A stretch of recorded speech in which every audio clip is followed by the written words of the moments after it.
Scott. Ask Scott.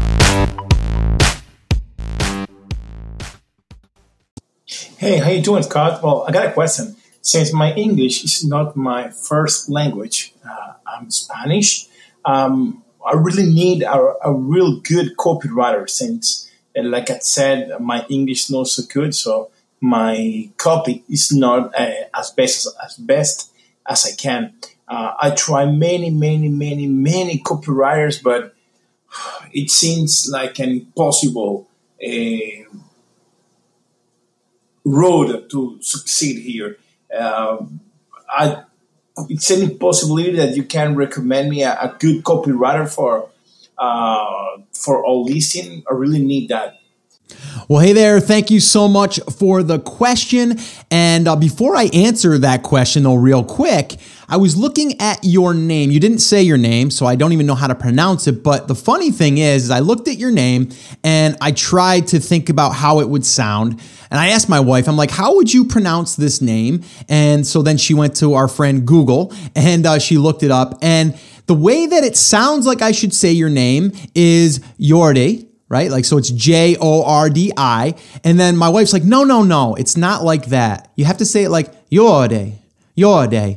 So we had a little fun with that. She was laughing at me when we were discussing this, but I wanted to make sure that I gave it a good effort here. So I think it's Jordi. Jordi, thank you so much for the question, and hopefully I pronounced it correctly. And as you can see, that my pronunciation of names is not that good either. So yeah. Okay. Anyway, this is actually a pretty good question because, if I'm not from a certain country and my language is not that language, but I'm going to be selling on that platform, I want to make sure that my slang or my language, right, is the same as that, that country, right? Or that language, right? Because if not, it's going to shine through as though I'm trying to speak to those people as those people, but I'm really not those people, if that makes sense. So I think it's really important.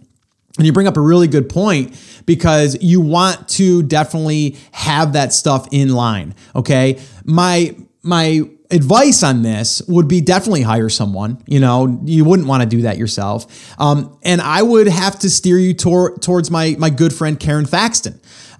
She has books and stuff and she's been on the podcast 3 times. I would say if you didn't want to hire her and her services, then maybe just, purchase one of her books or one of her guides, or even just read her blog and then maybe give that to someone that you're going to hire. So then they can do it kind of like along those guidelines, because you want your listing to be optimized and you do want it to be really targeting the messaging and the keywords that your product is going to support, right? So I would say, first off, anyone listening, especially that wants to, even about listing optimization, but then copywriting and stuff, episodes 86, 155, and now 245, I would listen to those. Really, really great stuff. And she's always up to speed and really like on top of the terms of services and optimization stuff for Amazon listings. That's what she does on a day-to-day basis with tons of different businesses.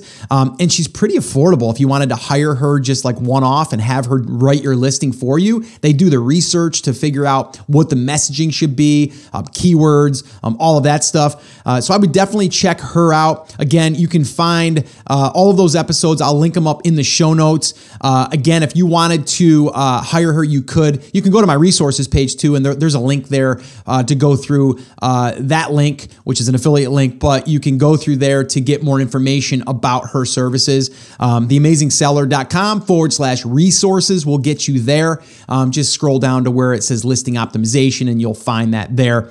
Again, listen to those episodes though. They're a wealth of information. And I would say to anyone that's talking about whether they're having someone else do it, have them listen to those episodes. Really, really important. Well, hey there. Thank you so much for listening to that episode of Ask Scott. Now, that was just a highlight from one of our full episodes where I generally answer 3 to 4 questions on a podcast. If you want to go back and listen to all of the past archives of not just the Ask Scott session, but all of the full episodes where I do interviews with top Amazon sellers, people starting from scratch and building a business, if you want to listen to any of those episodes, head over to theamazingseller.com and you can find all of that over there. You can also find details there on how you can ask your own question and get it aired on an upcoming Ask Scott session and possibly see it here on YouTube or just on the podcast. All right, so definitely head over to theamazingseller.com. There's tons of resources over there for you to be able to build your e-commerce and Amazon business, so definitely go check that out. Now, I just wanted to remind you one thing before I let you go. There's a lot of information out there, and some of it is really, really good. What I want you to remember is you have to not just consume the information, you have to actually apply that information. So take this information that you learned here today and apply it to your business, and this way here you can get results. As my shirt says, I wear it almost daily. Take action. We'll see you guys.